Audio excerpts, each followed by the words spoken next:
Check podcasts. The Bread and Butter Collective is a collection of hospitality professionals working together to help strengthen our industry to build strong culture, community, and sustainability.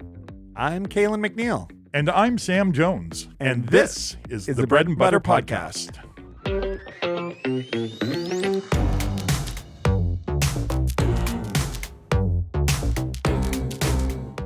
Welcome to the Bread and Butter Podcast. Hi, Sam.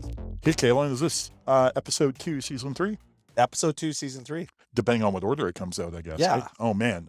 Jeez, Could we might have have really, just blown it. we could have just blown the podcast magic right there. But you know what? Our magic is us. We are the magic. We like pulling That's the what we're curtain gonna away, say. don't we? Yeah. Yeah. Just let it all out. We got nothing to hide. Oh, man. Really? Okay. Wow. I you no, got no, I've something? got nothing to hide from you. Maybe from the 4 people listening, though. I Yes. might have something to hide. Well, who knows? We may have secrets on them. Ooh, I hope they're listening. I hope they're listening. So, Yeah. what's going on? I mean, I got back from Calgary, and I hadn't been out of Victoria except for Vancouver, really, in a couple of years. Wow. And, So that was your first time on a plane? yeah, first time on the plane since COVID. Oh, wow. And it was just fine. Yeah. No Yeah. issues. Yeah. With the airline did you fly? I was one of those cheap ones, like loosey goosey or swoosh. Where'd you fly out of? Victoria, Victoria? direct to Vancouver. So I it's- think it was Swoosh. Is it Swoosh, which is a WestJet affiliate? Or I've never heard of it before I booked Yeah. the ticket, and how cheap was that? it was a few $100 Okay. return. Wow, that's really Yeah, it was really good. But then, of course, it's like add on, Yeah. and you don't add on until you actually check in. yeah. It's like of your course. bag, and then Your you want to seat, check your seat. yeah. And I definitely checked the seat. Oh my God. If you get the chance to get the front row seat on a 737 where there's no business class or anything, where it's just in economy all the way, Yeah. get that front seat. Yeah. Cost me an extra $16 or something. it's a It was bulkhead. like- yeah, Yeah. It was the best $16 I ever spent. You got to be the first one on and the last one, or the first one on and the first one off, Yeah. right? Well, that's why I walk with a Yeah. limp. Yeah. get on first. And then you get the front seat and you're first one off. It's perfect. Well, it's a You know, victimless crime. It is really victimless, except the person who really has a bum leg. Yeah, I mean it's unfortunate, but they've already got the bum leg. I can't do anything. I Like, didn't bum their leg. Yeah, you're just you're showing them support by pretending you have a bum leg. That's right. Solidarity. And you know, I hadn't been to Calgary in a long time. It's been years, and it was really amazing. I really enjoyed What it. was the highlight? The highlight, well, besides seeing my family there, which was great, and I loved that, we stayed in a small town outside of Calgary called Okotoks. Okotoks. Yeah. And they had scooters there that you could rent. And Yeah. so me and my daughter rented scooters, and we tooted about a little bit one evening. Oh, Boston, fun. Okotoks. That was fun. And I went on a beautiful, I don't know, shouldn't be talking about Okotoks this whole time. However, Yeah. it is beautiful. There's trails that go all through Okotoks down by the river Yeah. and stuff. And there's some, What is it? Is it's that the amazing. Bow River? Is that the It- river there? um, I mean, the people from Alberta. the would be bow laughing is at us. in Calgary. I don't think the Oh, bow okay, maybe that. flows all the way down to Okotoks. Maybe it does, or is a tributary or something. We'll have to Anyway, check that out. it was wonderful, but Calgary was really cool. It's a big city now. Yeah, Holy, yeah, it's it's really really great. But we spent most of our time either eating and drinking in Yeah. Calgary, which we did a bit of. How was but- that experience? What was the food scene like in Calgary?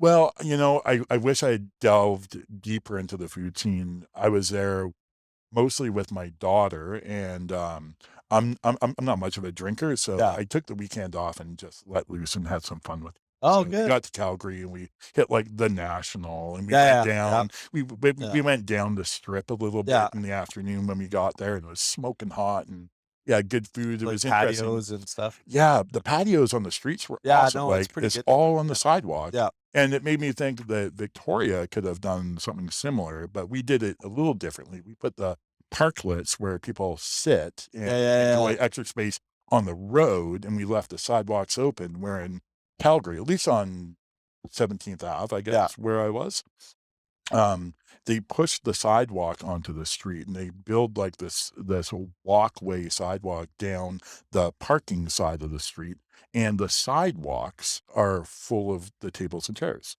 What and a great idea. it worked out Do they really have well. bike lanes down? They have bike lanes down in Calgary too, don't they? Or do they? You know, Would that replace the bike lanes? I didn't notice the bike lanes because of all the tables and all the chairs. tables and chairs Yeah. and the walkways. Yeah. It was great. It was easy to navigate, easy to walk around. It was great, but the best part of Calgary was the zoo. The zoo. Tell me about the I zoo. love the zoo. I I did can't even believe, like, I'm a little bit torn with the zoo idea, just because I guess if it's an animal that's been in the zoo its entire life and was born in the zoo, then it doesn't really know and couldn't really survive in the outdoors, I guess. right. But I mean, how cool is it to see? So, I mean, you showed me some of the pictures earlier. It's like pretty cool to see all these animals. I had no idea they were in Calgary. I know. It was amazing from the penguins to the tigers. I mean, I saw a baby gorilla Yeah, clinging onto so its mother's that was back. born in captivity. Then Yeah, it was would be, born in right? the Calgary Zoo, and the mother was, like, showing off the baby, like, walking around and spinning Yeah. so that people could see her baby. I Yeah. mean, it was really amazing, and I was torn before I went to the Calgary Zoo, Yeah. at least. I'm not saying all zoos are like the Calgary Zoo. No. I think the Calgary Zoo is special, probably. It didn't feel wrong at all, and I walked in there thinking, "Oh, I'm gonna be really torn about this." And as soon as I, like, saw what they were doing in the enclosures didn't feel like enclosures, they felt big, open, like the giraffes, for And instance. was clean, like Super well maintained. clean, really well maintained. Everything it was like going to Disneyland for animals. Like all the paths were Yeah. clean, everything was easy to navigate. But the animals were spectacular. Like I've seen bears from my car, Yeah. but I've never seen a bear that close. Yeah. and That Well, they had a bear there as well. yeah, there were black bears, golden Wow. bears, they had grizzlies. No. Yeah, grizzly Did bears. they have a Coyote bear? I didn't see one. They're No, white. that's the white one? Yeah, from No, I think they northern BC. yeah, no, I don't think they've come down and taken those yet. No, yeah. Well, that's how do they get the animals? Is the Komodo bear that's just a naturally occurring Yeah, I believe so. And Like, it's from Terrace, so the Coyote bear comes from that part of BC. So Terrace, Prince Rupert, Kitimat, and Nass Valley.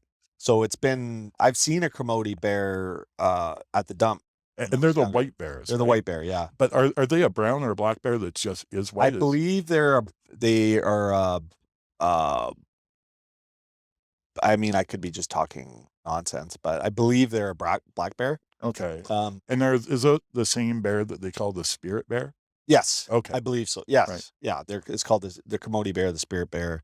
I'm sure there's an indigenous name for them, but it's funny you mentioned zoo because when I was in where was I? I was in China, and we went to a panda zoo, and it was a total opposite experience of what you just mentioned.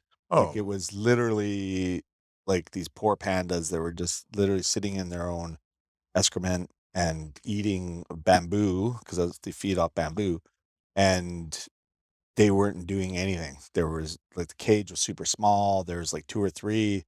And it was wintertime when we were there too. So there's no animals out, like all the cages were inside.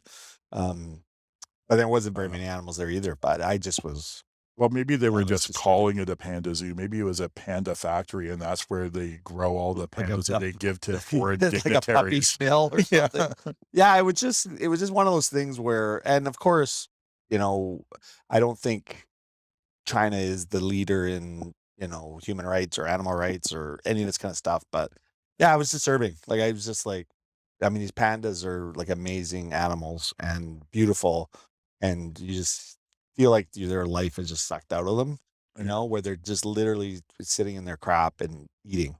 And that's all they do for hours and hours and hours until they go to sleep, and they come back out and they just sit in front of you. It just seems very, very wrong. But your Yeah. experience in Calgary, I mean, That doesn't sound like a very good life. no. Yeah. You know what I mean? from our perspective, for Yeah. sure. Yeah. And even on that same trip, speaking about animals, we went to Mondulkiri in Cambodia, and there's elephant rescue. So that was pretty cool because not all Ah, elephant rescues are the same. This one is privately funded and not for profit. So it buys the animals based on donations, and it lives on this. I think it's probably like 15 or 20 acre property jungle, basically in northern Cambodia, and it was really cool to see them just sort of in their natural element. And you couldn't ride them, and they just had like rules that made sense. Like if you're riding an elephant, you're sort of contributing to, the abuse of animals. Animals. Like elephants shouldn't be ridden, right. to train them to ride and do all that kind of stuff. It's not good on the elephants. So that was another counterpoint to the China.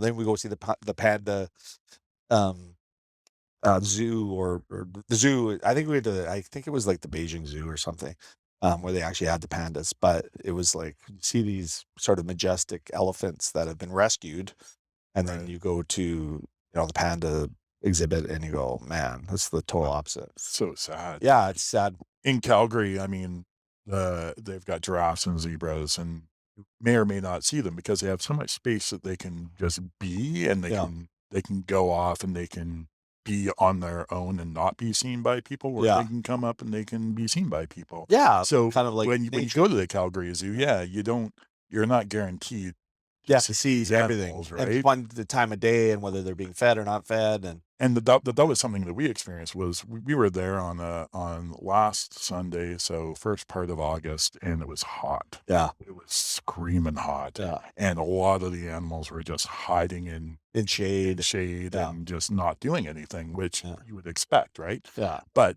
I was kinda walking into a zoo expecting to see monkeys throwing poo yeah, everywhere and yeah, swinging around, but yeah. all the monkeys were, like, super quiet and docile, hiding in the shade, not doing Yeah. anything, which is exactly what they should be They should be doing. doing it, Yeah, so and it's not like they're being prodded and prompt to, dance or what no, have you, right? no, And I they think don't have that's little tutus and top hats on, and yeah, they're like not doing stuff. it's not a zoo for entertainment or profit. It's a zoo to exhibit animals It sort was of in what their education. natural, you know, natural setting would be, I guess.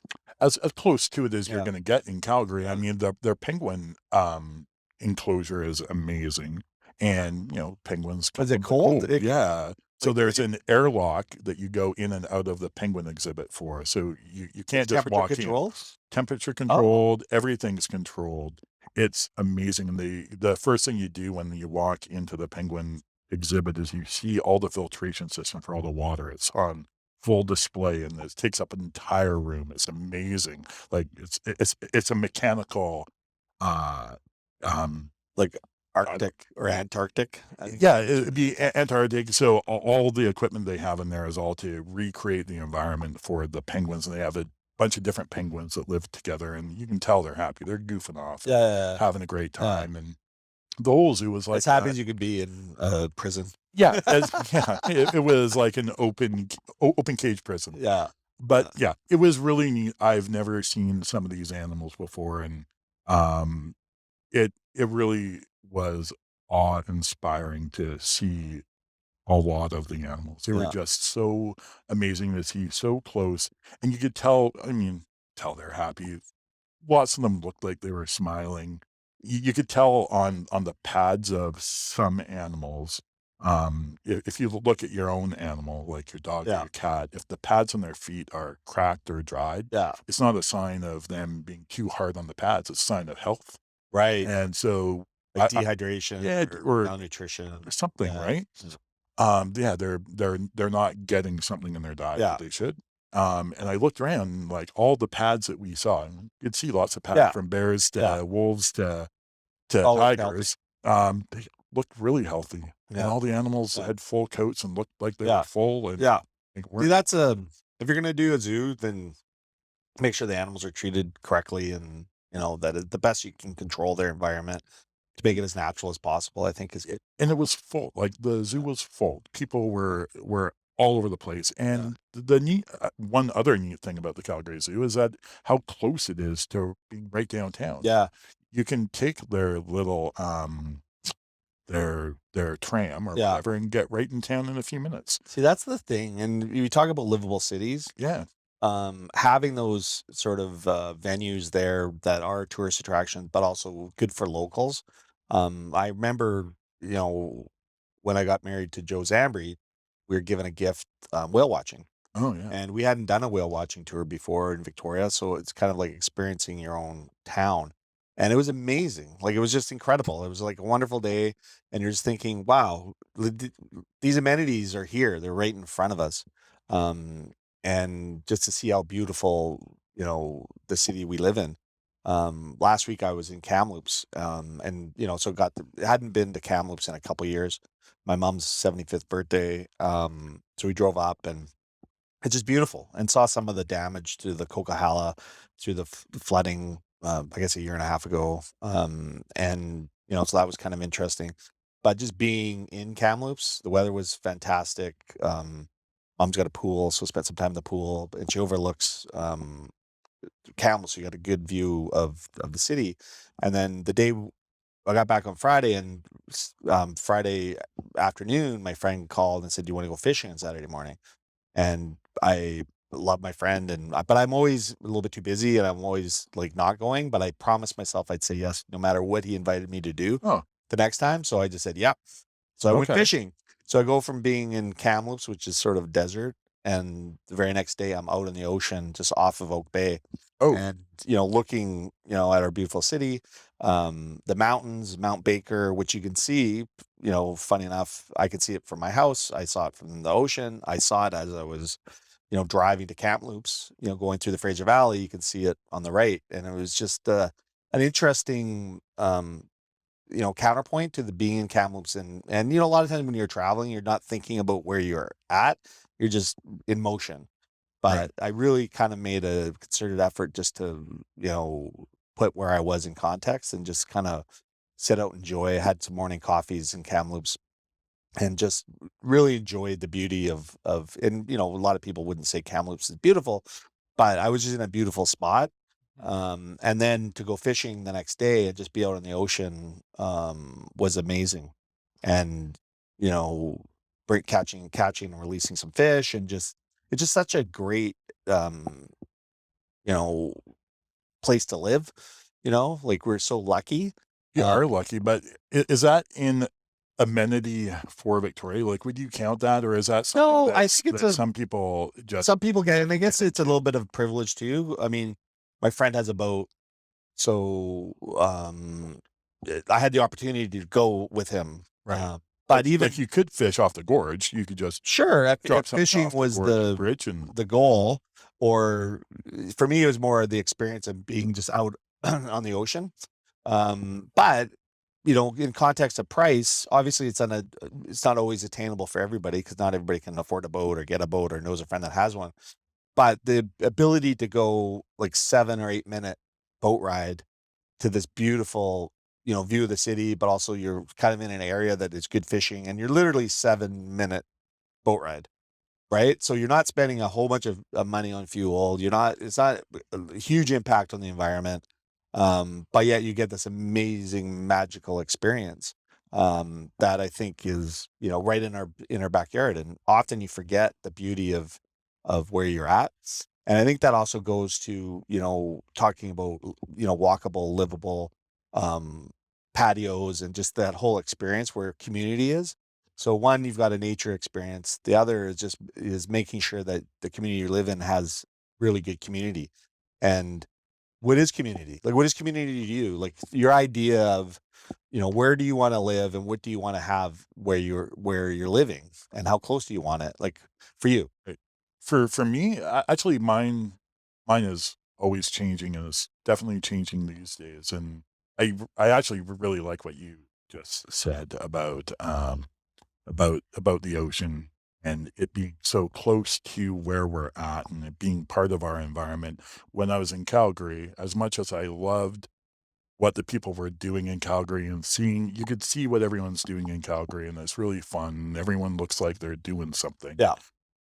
and it was really hot, like I was saying, when there was no breeze well, there was some breeze, but the breeze that there wasn't like Victoria, right? Yeah. There was no ocean coolness to Yeah. it. There was no smell of the ocean. And Yeah. I really realized when I was in Calgary what I loved about Victoria, or where I live, which is Machosen. Yeah. It's quiet, it's cool, it's beautiful, it's outdoors, and it's got the ocean, and I really love the ocean. So for me, community in a town is changing. When I was younger, maybe, and I went out more, it would be about the amenities that I could participate in by buying a ticket to get in, or going out to eat, or going for a drink. Something like that would always be something that was important to me. Going to, like when Victoria had undersea gardens, Right. that's an amenity that Yeah. you could pay to go see, Yeah. and it was really interesting. That would be interesting to a lot of people, including tourists, right? Yeah. But for me now, I don't need to spend money to go enjoy myself. To Yeah. me, just going for a walk in the forest right across the street from my house Yeah. with the smell of the ocean that's a block away is heaven. Like, Yeah. to me, that's all I need. I don't need much else Yeah. these days. And so community to me is more environmental, Mm. like where I put myself, and what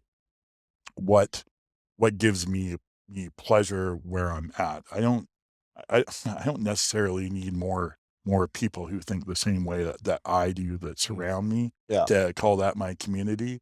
I can be a community of very few people, Yeah. like my family and a few friends maybe, but just it's about where I'm at and how where I'm at makes me feel.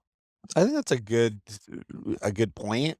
I know, when you talk about, obviously we have some elections coming up in Victoria, and there's very, kind of acrimonious, vibe going on with people wanting change and people being somewhat unhappy, and they're vocal and being animated and really passionate about their beliefs, and you start creating this polarization, and then you talk about our conversation where you're walking into the woods and I'm on the ocean.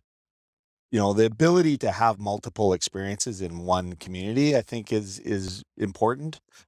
And in Calgary, for example, you don't ever get the ocean, right? But you got the river, so you can't get water, and Yeah. so you have that experience, and you can still fish there and things like The that. But mountains are right there. mountains are there, so you can whip off to Canmore, Alberta, and just have this amazing, incredible Rocky Mountain experience. 100%. And Lake Louise and all that stuff is within shooting distance.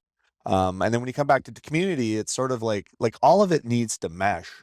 So I think for me, when you look at, Victoria, for example, obviously, it's a major tourist destination. People, and we both appreciate where we live, but it's that balance of the perfection of the ocean with, the woods, and you can hike up Mount Finlayson, and you can mountain bike, and you have all these activities. And then you come to Pandora Street, where it's literally like somewhat tent city, and you see how other people are living, especially ones that are, mental health and drug addiction and things like that, and they're just there. And then you go to the downtown core, and it's not really, there's not a vibrant feel.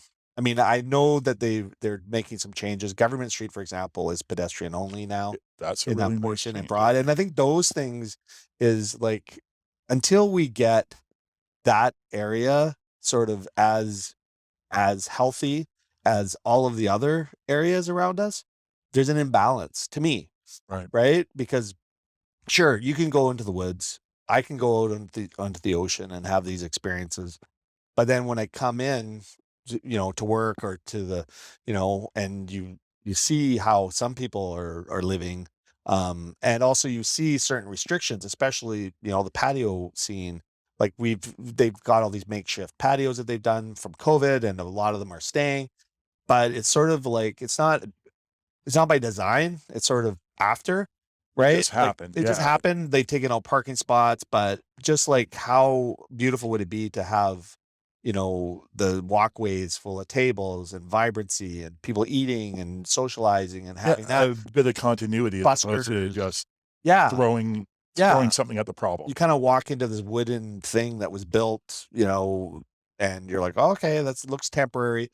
but the permanency of it, like, trying to get your head around how you can move, the city and the permitting to try to really build these pockets of community, Right. right? So that, it matches the nature. And then figuring out how we deal with the social issues that, sort of plague the downtown core, um, with the homelessness and things like that. And, I've said it a million times on our show, you know, we're only as good as the person who's living the roughest as a society, so let's try to lift everybody up, which is going to enhance everybody's experience, including solving some of these issues in our downtown core, right? And then try to make some livable spaces and try to do more of what they've sort of what came out of COVID.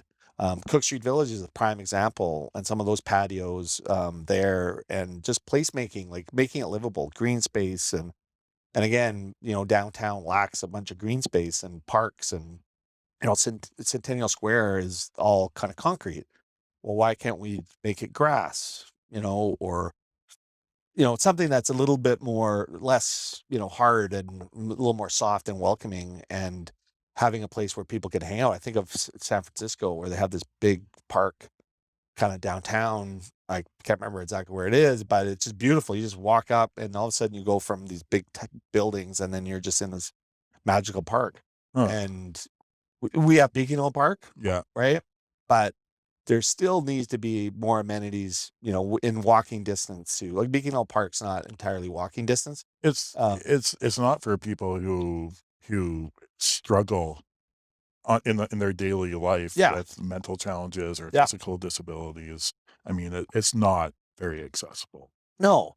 And I think, when you come to what we're all about is hospitality, and trying to improve people's hospitality experiences. You know, food and drink is, this, vital to life. And what else is vital to life is, that experience with sharing and breaking bread, and talking, and discussing and debating while you're enjoying good food and good service, and in a good environment. So making that less of, regulated, as far as Mm.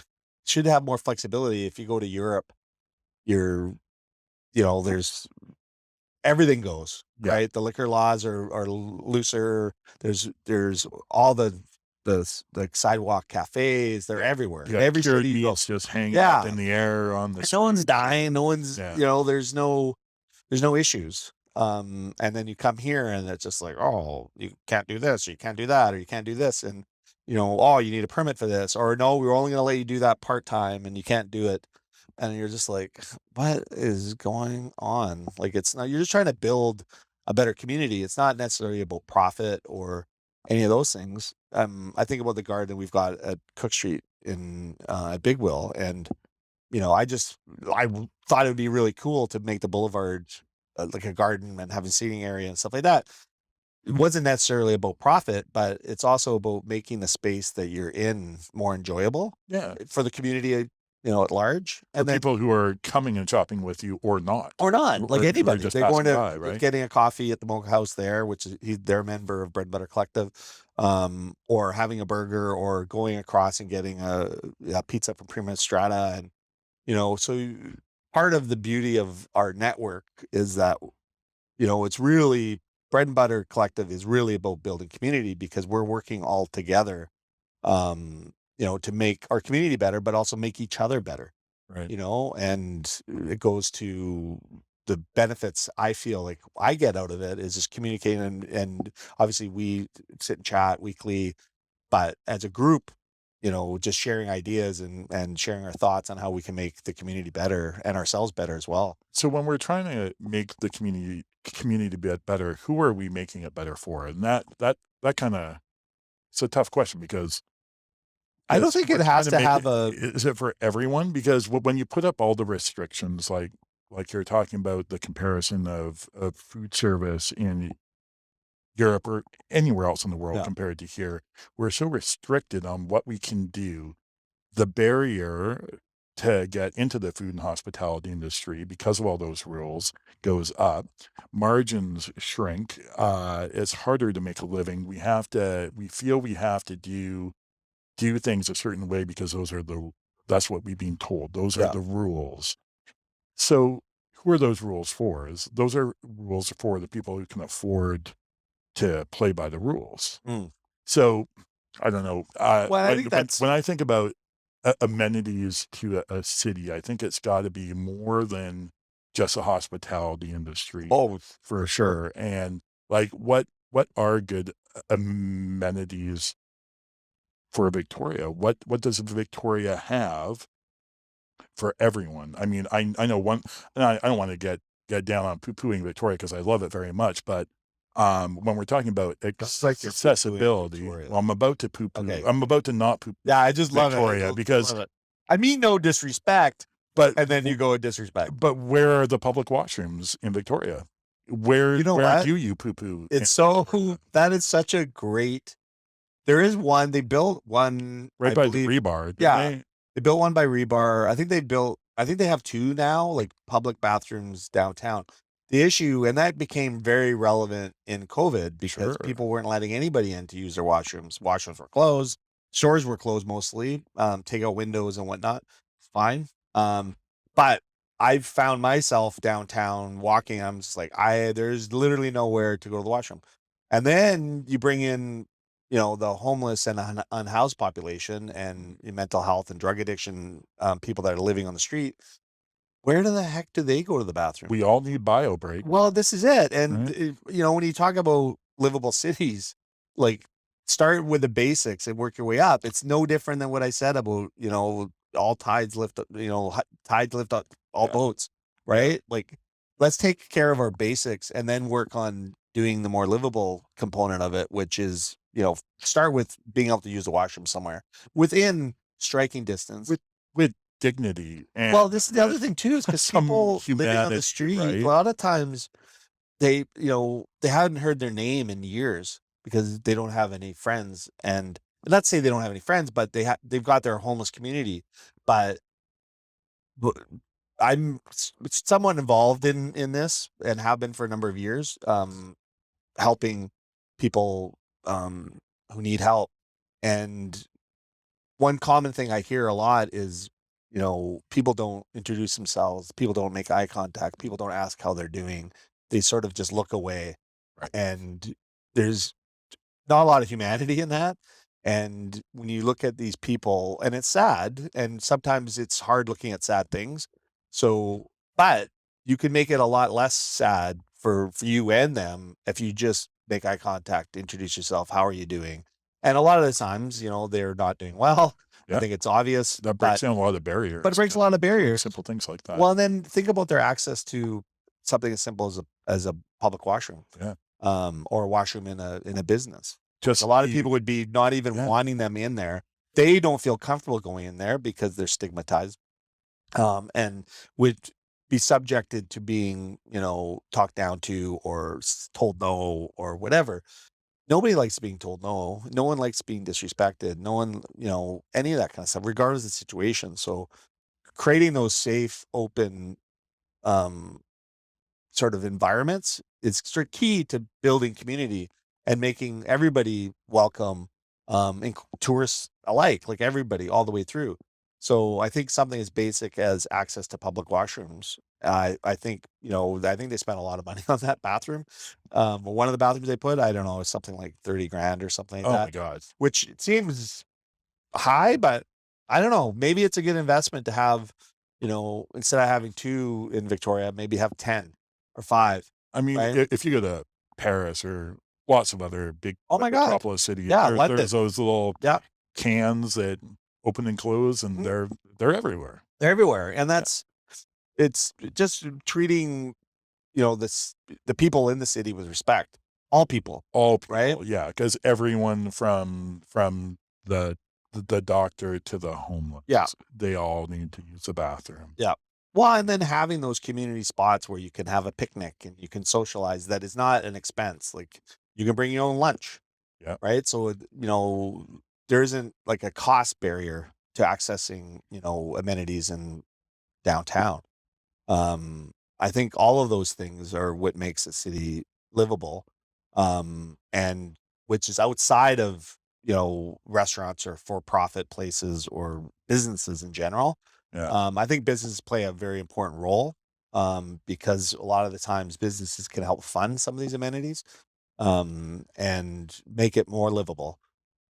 I was driving down the street the other day, Victoria, and it was really hot, and I saw some people who looked like hot and really struggling, and I'm Yeah. like, Victoria could use a hydration station. Just Yeah. like a 10 by 10 tents Yeah. popped up here and there in strategic locations that's Yeah. offering free glasses of water. Yeah. Something as super simple as that would go a long way to alleviate people's issues. Well, and I think Uh, there isn't a lot of expense to that either. there's not. I was thinking about doing it myself. Yeah, and Just they did done some of these pop-up, cooling stations and misting I stations. saw Yeah. the fire hydrant Yeah. thing. That's a brilliant Which is cool. idea. Yeah. And I guess as we go through in climate change and with all of that, like, those things are gonna be more and more essential.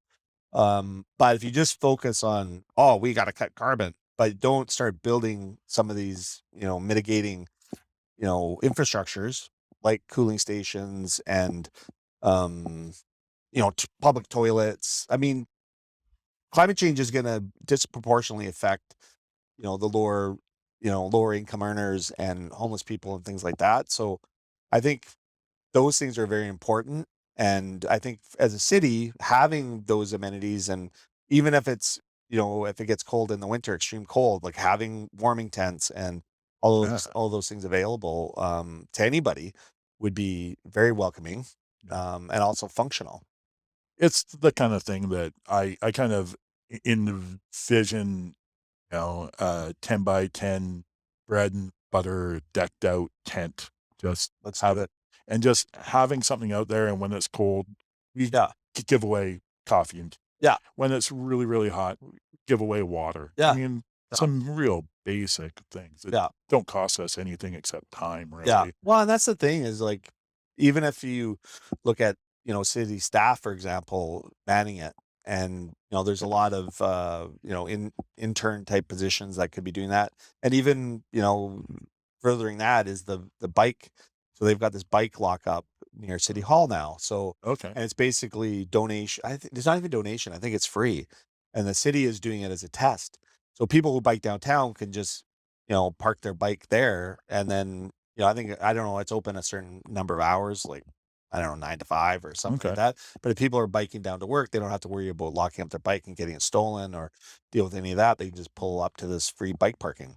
Okay. Yeah, I don't know if you did No, you I know haven't that? seen Yeah. that. Yeah, no. So these are the I'll have to types go of look. things that really build community. So you can get into the discussion on whether we need more, transit, like we need more buses, or we need rail, or we need, bike lanes for bikers to get down.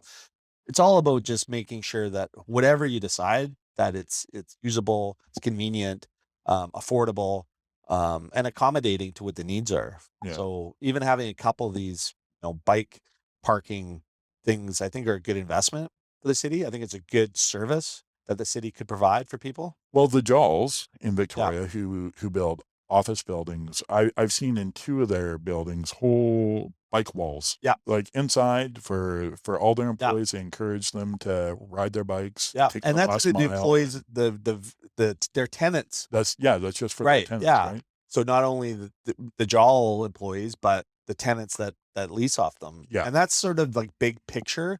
One of the things that, good developers like the Jawls do is provide amenities. Like their buildings, they have, the atrium where we are. I mean, I'm a little bit biased because they're our landlord for Zambres.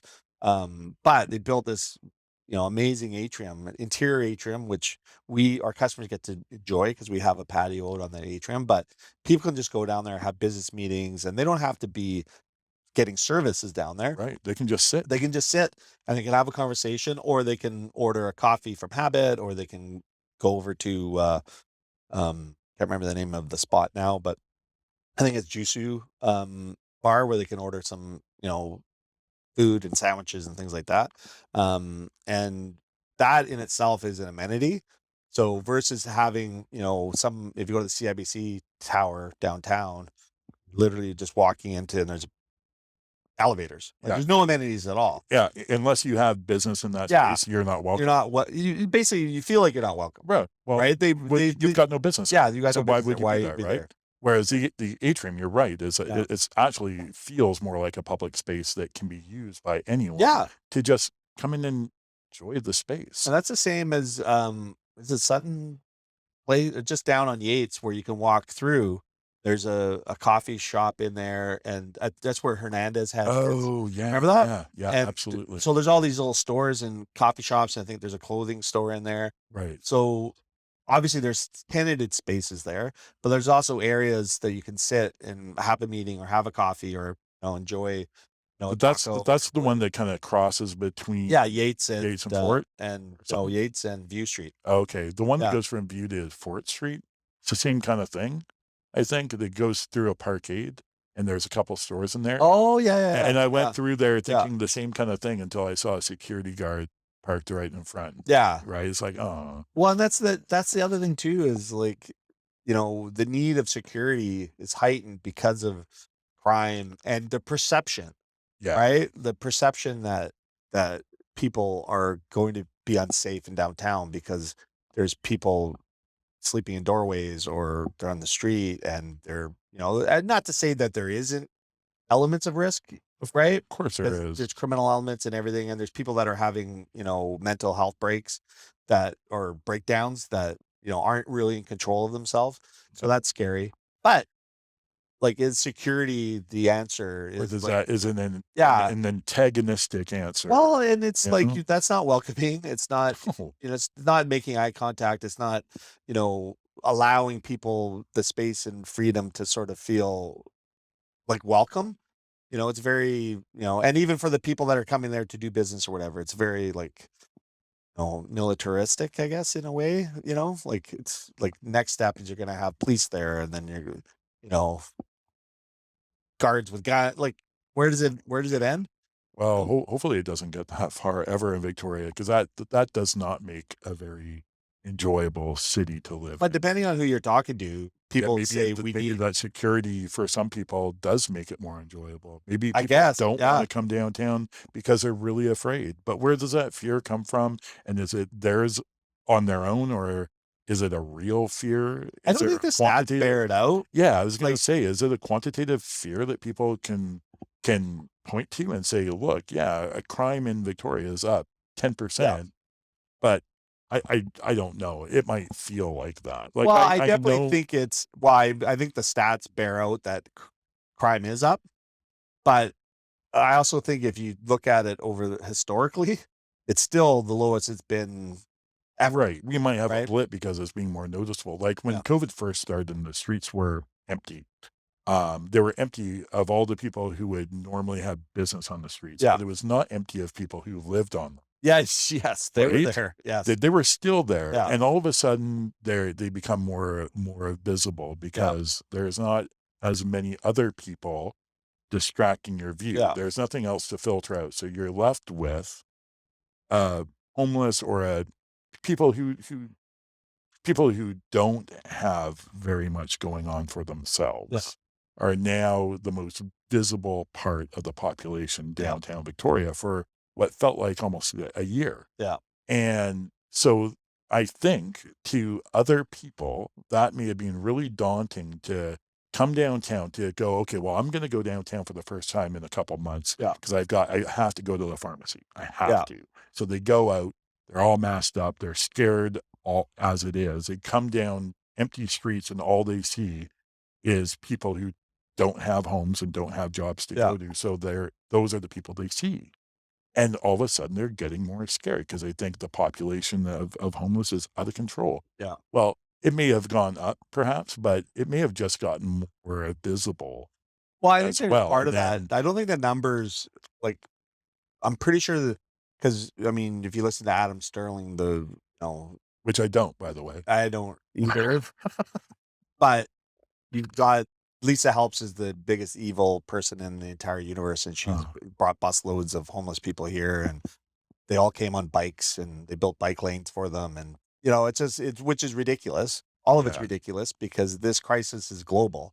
It is. You know? You were in Yeah. Kelowna. How many homeless Oh, people yeah. did you see in Kelowna? Oh, tons. Right? Yeah, It's every huge. everywhere. Yeah. And and then in the States, same thing. Like, Oh my God. and then you have these. Crises. Oh, it's global. Yeah. And I think while it's Joe just got back. Well, Joe and Yan actually both went to Europe Oh, on different trips, but they intersected in Paris. But they were in Paris and London, and there was not a lot of homeless people there. That anecdotally, like I didn't really see any homeless people. I didn't see that thing. So maybe they're doing it better in those cities, those larger cities. But by and large, for us to sit here, it's just disingenuous and untrue to say that this city council of Victoria has created and caused all these issues, Yeah. or exacerbating it, because of the tent cities and what happened in Beacon Hill Park and things like that. But it's going on everywhere, like in North America for sure, Right. right? And So in order to find a solution, we need to try some things, and not everything we try is going to work out no, perfectly. In fact, some things we try aren't going to work at all, and we're going to have to rescind them and try yeah, something else, and that's okay, yeah. as long as we're prepared to give things a try, Well, the thing what right? it is like trying in the scope of a political cycle is not trying, because you literally have a 4-year Okay, cycle, fair. right? So how can you build something that is systemic? Like the issue is bad and has been getting progressively worse ever since the 80s. Canada used to be the beacon of government housing and subsidized housing for the world. Absolutely. And a lot of other countries modeled their social housing on what Canada did in the 70s and 60s and 70s. The 80s, with the high interest rates, they just sold off all of it, most of it. And then Oh, you wonder 30 years later, this didn't happen overnight. This wasn't a cause of COVID. It wasn't a cause of Lisa Helps being mayor in Victoria. None of those were factors at all. The timing of it, you know, is a result of neglect for 20 or 30 years. yeah, And pushing the problem off to the yeah, next person. but the solution is going to take 20 or 30 years to fix. But unless you agree on the way to fix it, because it's not just, homelessness and housing are very connected, as is the economy and, the political governance. It's all intertwined in it. And good government policy that again deals with people, preventing people from reaching the point where they are homeless. And as in this world that we're in now with rising inflation, and there's lots of pressure, and lots of financial constraints, and it's already super expensive. I mean, when I moved to the city, I think my rent for a 2-bedroom apartment was $600. That was in 1992, 91. And it was either 6 or $800 for a 2-bedroom apartment. Now, just the cost, like I have a rental condo that I rent out to my stepdaughter, and my cost is $2,500 for a two. That's just That's my cost. Like that's to keep the lights on, pay the mortgage, and that kind of stuff. So like so I charge 2,500, like just basically break even. But and mind you, it's probably in a better neighborhood than where my condo was, or my apartment when I first rented. But to go from, say $700 or $800 for a 2-bedroom to go to 2,500, that's not even, there's no profit there for the owner. Like it's not really an investment. It's just basically maybe paying down your mortgage. But that's insane to me, yeah. And then I was talking to my friend who lives in Saskatoon. And I said, well, how much do you pay? And he goes, well, we're in a townhouse on a corner in a decent neighborhood, and it was $1,600 for a 3-bedroom with an unfinished basement. So extra living Uh, area down there. And I was like, oh, okay. I mean, mind you, you're living in Saskatoon, Yep. which Yep. I think is a beautiful city. Sure But, is nice river going through it. Nice yeah, quaint little houses there, but but Saskatoon, man. it's Saskatoon. Yep. So you're in very cold temperatures in the winter, and the summer is short and all that kind of stuff. So, but the disparity between living where we are and there, and then the time factor, is like, where are we going to be in 10 or 15 years? And, there's this big discussion now about the missing middle and creating more diversity in the district. Like 70% of Victoria is zoned single family dwelling. What's that percent? 70. 70%. Yeah. Wow. So it doesn't mean, so basically 70% of our land is taken up by single family homes. So there's one house, and some of those houses are multifamily. Does that Right. come from a time when Victoria was known for being the home of the newlywed or the nearly dead? Well, Like, because those are single family Yeah. occupancies, and it Yeah. makes me think that maybe that's how Victoria was built, Well, but we missed out on families. And community. I Yeah, mean, if you look at Montreal, for example, they've always had missing middle zoning. So you could build a duplex or triplex or a sixplex or, a small apartment building in an area where there's single family homes. kind of like the brownstones. Yes. and Yeah. And they're small. They fit in, and you don't need to go through massive zoning and rezoning and all that stuff. Like now, if you own a single family dwelling and you want to build a new one, you can do that. Nothing. You just apply for a building permit and it's done. You don't even need, unless you're going to ask for a variance or something, like Yeah. maybe height or whatever. Then there's a process where you go through the variance. But the board of variance is something that's different than, a committee of the whole, where they're going to actually examine whether you can do what you're trying to do there. But you can build a single family home, no problem, like without any interaction with the city other than a building permit. But if you wanted to put a fourplex there, or make your single family's house, which has got, maybe it's got 5 bathrooms and, maybe it's big, and you can break it up and do it, you need to go through, board of variance, you need, the city council approval, and it takes 2 or 3 years. And I mean, at this rate, we're in the middle of a housing crisis. It's not ending. Yeah. Our population is growing. Things are more expensive. So supply and demand would dictate, well, you're going to bring costs down by having more inventory. But to get the inventory, you also have to rely on construction companies that are labor shortages and and these it things costs building materials and all that stuff. Yeah. So and the price of money right now. and you got to, because of the mortgage calculations, like you have to apply for as if you're going to spend, 1.5 times what you're actually going to spend in order to do the debt service. Yeah. And then you're like, okay, now you don't qualify.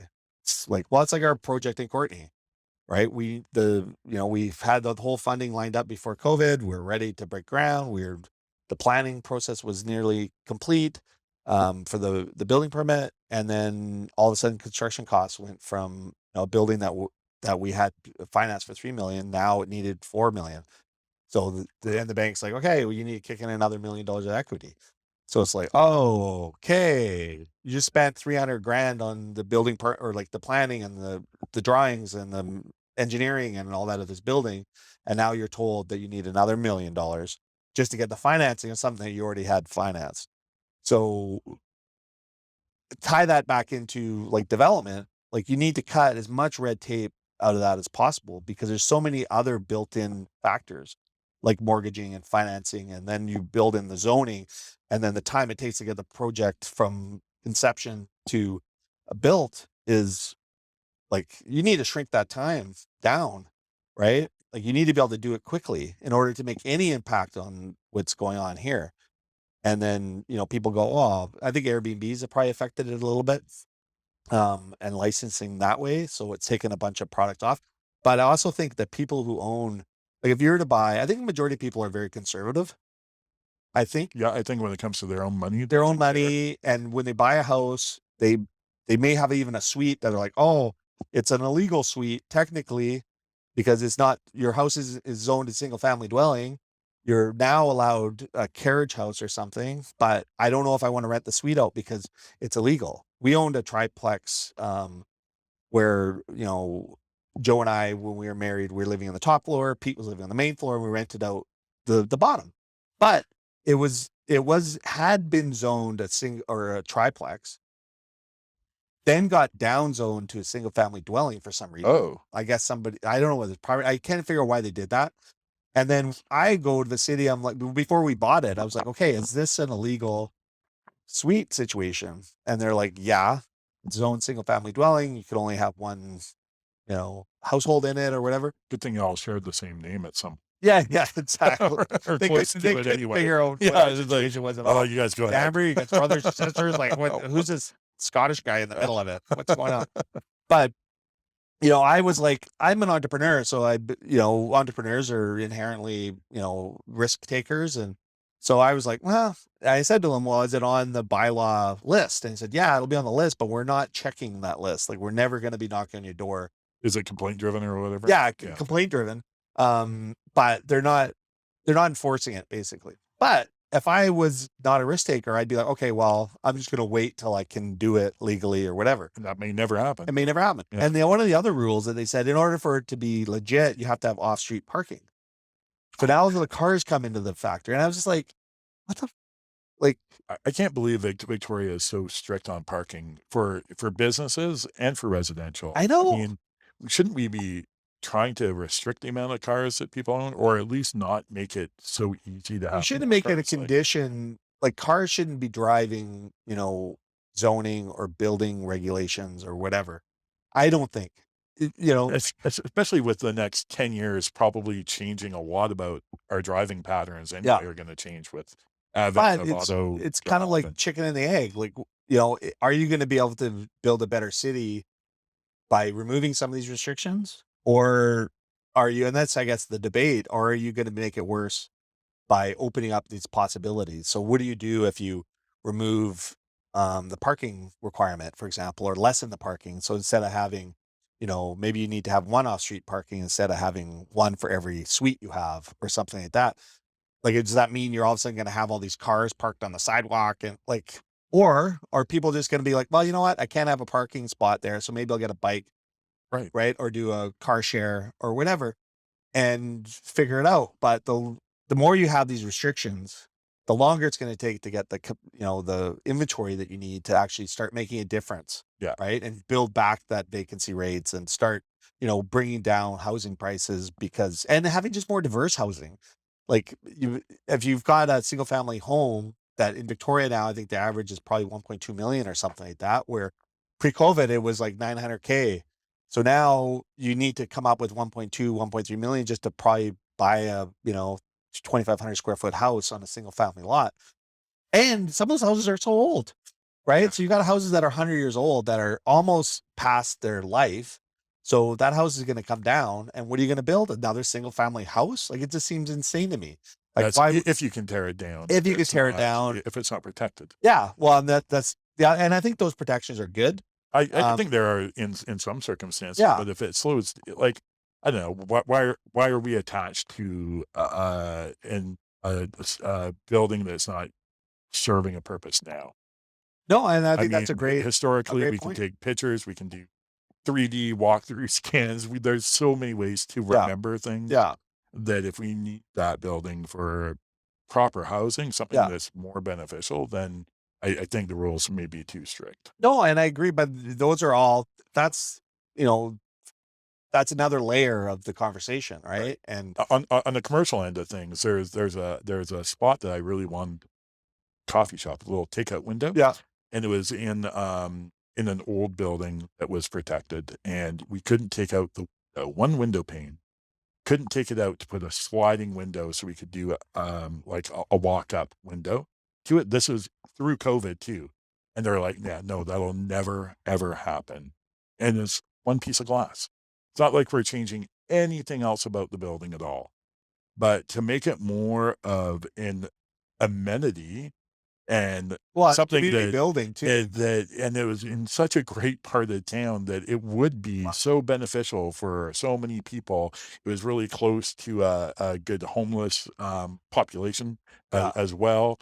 Like it was really, it was going to be really useful for a lot of different people, and it was going to be a good business model for me. Yeah, but nope.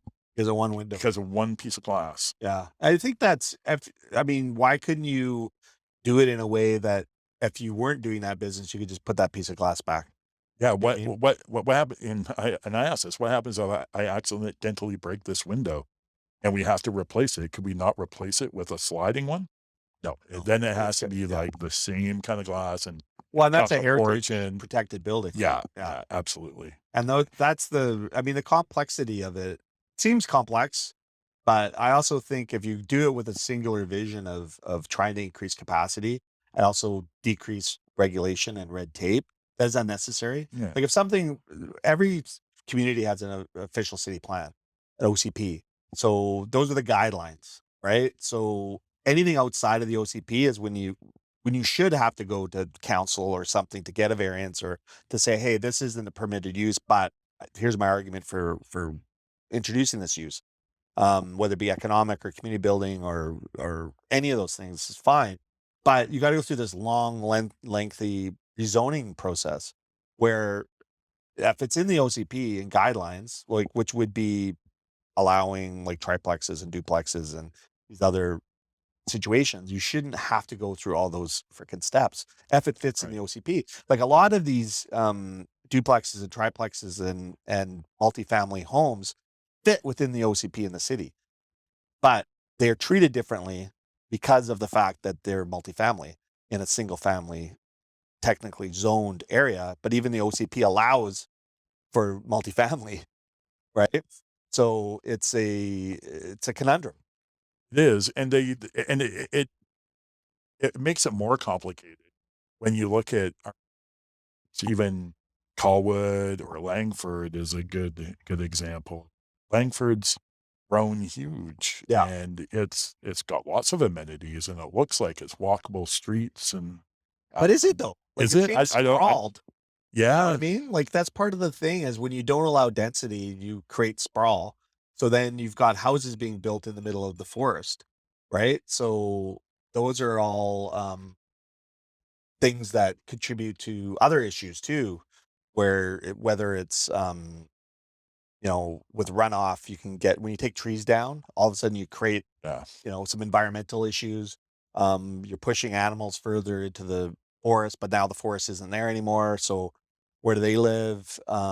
And you're not encouraging density in any way, shape, or form, which is, I think, a problem because you have uh, nobody's got a place to live, and people that do need them, $2 million to be able to buy a house or afford it, right? And your mortgage payments are 4 or 5 grand a month, which so now it's Right, taking they'll 50, just 60, 70, 80% of your income just to live, which is crazy. And it's not an obligation, or it's not a human right to live in a multi-million-dollar place. But when you're in a city and, it wasn't like this the entire time. I mean, you've been around for a long time. I've been around for a long time.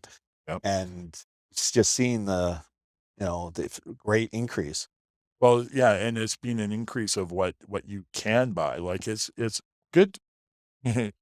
It's progress for people who have opportunity and can create their own opportunity. Like when you've got all this progress and you've got all these new houses and they're all beautiful, or well, got your single family condo that goes up and they look so nice, and Yeah. well, they look so nice for very few people who can afford them. Yeah. For Exactly. everybody else, they don't look like anything because they'll never see the insides of Yeah. them. That's right. So, Yeah. I mean, Totally who unattainable. are we building for? Yeah. And who is all our progress for? And Well, I think where you are got to we build it going for with it? everybody. And that's the point is like you have to make all the stuff accessible. Yeah. So if the zoning is restricting that accessibility, then you have to modify the zoning. You have to fast track the stuff. You have to create common sense changes that, can foster development and encourage people to build the things that the city needs in order to have a robust, vibrant society that covers the gamut of employee incomes. Like if my employees can't afford to live here, I don't have employees anymore. Yeah, we're on the cusp of We that. are, Or well, we are we're like we are into there. that. We're well into Yeah, it, we're right? into that. So My own daughter works for me, yeah, and she's like, I think I need to move to Calgary. yeah. Not because we had such a great time, No, no, but no. because Yeah, it's way to more go. affordable. Yeah, well, It's more affordable. you can, She's super employable yeah, and should get a job there in a heartbeat yeah, and have a better chance of her version of success, whatever yeah. that is, Well, right? and like a lot of people. I mean, I know for me, a lot of income and your quality of life is tied to housing and the appreciation of housing. Right. So if you can't access that, then you really don't, the next generation doesn't have that ability to build wealth naturally, right? I mean, throughout history, real estate has always been the number one investment. Um, but if it's unattainable, then really you're screwing, generations and multi-generations of their ability. And then you have these companies coming in, these REITs, real estate investment trusts that are buying apartment buildings and buying in the state that's starting to happen here where they're buying completely, single family dwelling neighborhoods and then making them all rentals. But that's eliminating the capital. They're taking the capital appreciation for their investors, where the average Joe not only doesn't have, it looks good. Well, they got rental stock, but where's the capital appreciation going? It's going to these big conglomerate, real estate investment trusts, which is I saw something about that, and it was specifically talking about trailer parks.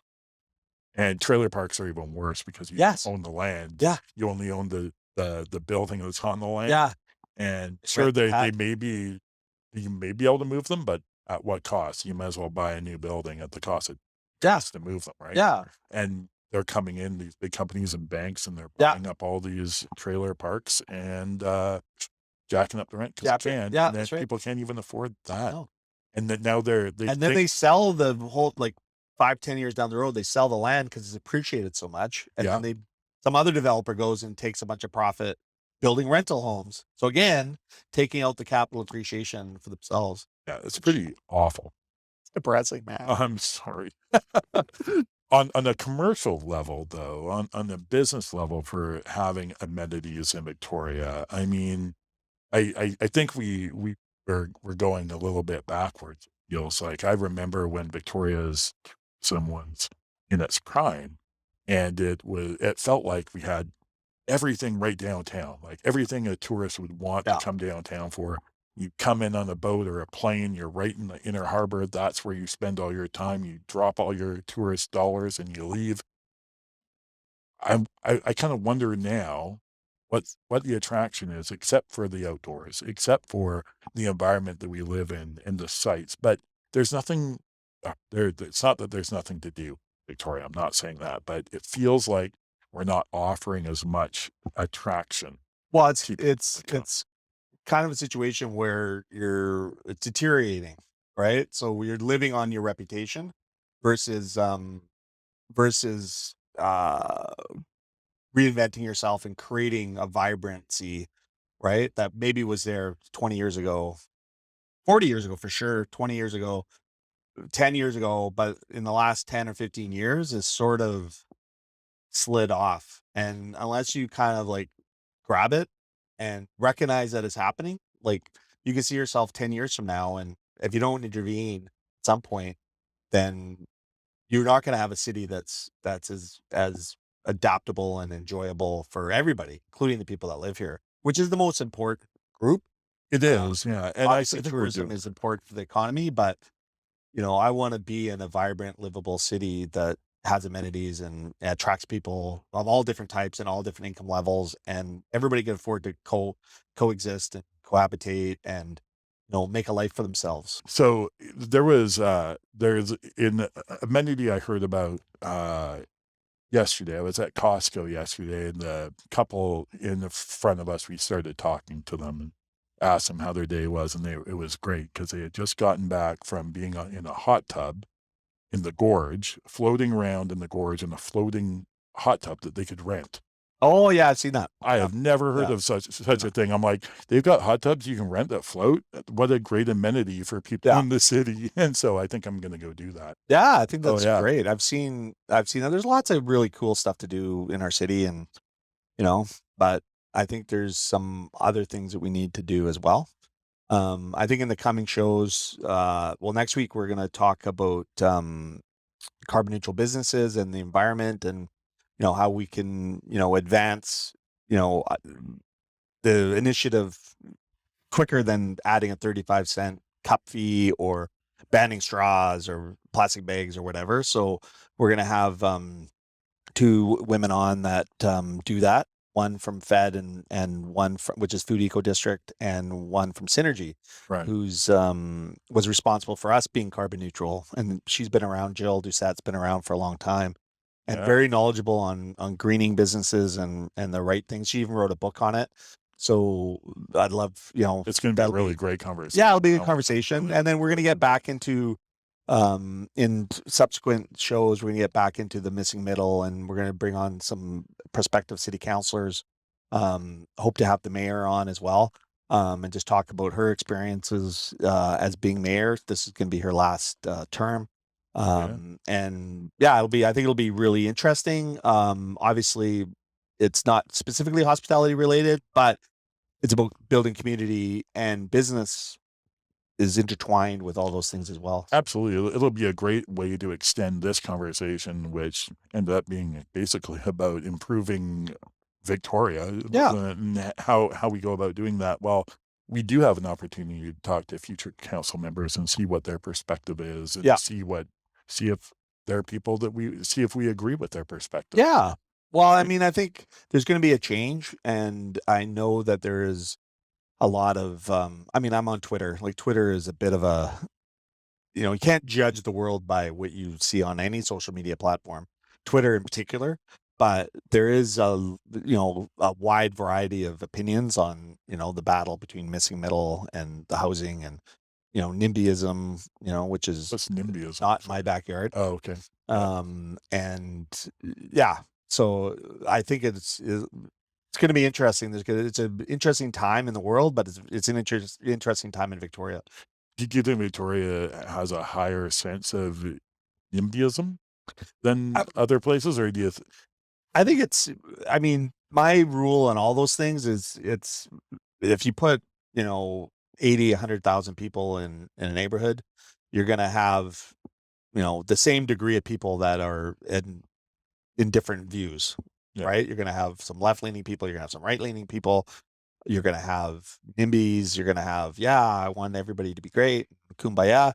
So I don't know if it's specific to Victoria. I think, demographics has something to do with it. So I think, older people tend to be a little bit more conservative, unlike change, younger people. So, we probably are on the older end, but we are getting younger here. So, but as it becomes more unaffordable to live, I was going to say, it's really going to be, the newlywed and nearly dead is kind of being reborn, just because it's becoming so expensive and people are leaving. Yeah. Younger people are leaving too because it's unaffordable. It is. They don't see a way forward. No. In the housing market or the livability market. Not even people who want to buy a house, just people want to live in a house or live in a condo. They're still having such a hard time. Yeah, and I think though, we need to show some hope. So, and that comes from leadership. So hopefully, this next generation of leaders in the city will take that seriously, right, and really try to do things that aren't just very short term and, good talking points, but actually are good policy. Well, I think we're going to be two really good people for them to talk to get their agendas out, and maybe we can, as politicians, tend to steer away from answers that we're asking. I really look forward to being able to keep people on track and really get answers that we're looking for. And we're, it's not that we have, a dog in the fight, but it's not, I'm pretty open to any ideas. And for me, I just want honesty. Yeah. Regardless, if you want to march me off a cliff, just be passionate about it and I'll probably join you. Right? Like, I may not agree with everything, but I'm definitely more apt to follow people that are well researched in their position, can articulate it well, but also believe it. Right? Like, I don't want to be just told what I want to hear. I really want to know what your intentions are and how you want to do it. If you don't believe in missing middle, then tell me why. Right? And what is your plan? If you can. Yeah, like, how does it change? If you're not going to change the zoning, how we got here, how do we get affordability back? How do we do any of this? Like, tell us that. Right? Because you can't escape supply and demand. Like, we need more diverse housing. We just do. Right? At all different levels. Yeah. So let's make that happen. Well, these are Great. great questions, and this is a great way to lead into our next few podcasts, I think. I love it. We've got lots of real important things to talk about this season, and have some real important people on to help us. Very navigate. important people. Oh, the most important. Most important people Most ever. important people ever. You, who is the most important people? You are, Calen. You are, Sam. Oh, man. I love knew you, you were man. going to say that. Cheers. Brother. Cheers. Thank you for the coffee. Oh, Thank you for the chat. Thanks for the conversation. Yeah, And it's my we'll pleasure. see everybody next week. Okay, be really nice to everybody. Be kind. Time. Okay, it's a deal. Thanks, Sam. Bye. Cheers. Bread and Butter Collective's membership includes the following local businesses: 2% Jazz, 900 Degrees Wood-Fired Pizzeria, Agrius, Big Wheel Burger, Blue Mountain Solutions, Bodega Tapas Wine Bar, Brentwood Bay Village Emporium, Nourish and Charlotte the Quail, Victoria Chocolate and Company, Drum Roaster Coffee, Habit Coffee, Foo Asian Street Food, the Culinary Arts Program at Camosun, Cafe Fantastico, Fall Epi, Harold Street Brewworks, Hey Happy, House of Botang, Hoyne Brewing, Jetty Marie's Cracker Company, La Pasta, La Rue Patisserie, Mocha House, Part and Parcel, Poco a Pinto Bar, Pizzeria Prima Strada, Rain Dogs, Roast, Table 9 Consulting, Sherwood Cafe and Bar, Sweets by Selena, The Collective Wine Bar and Kitchen, The Drake, Tapa Bar, Taco Stand Al Pastor, Toque, The Whole Beast, The Wienery, and Zambries. To hear more from the Bread and Butter Collective, go to checknews.ca/podcasts on Check Plus, or find us on your favorite podcasting platform.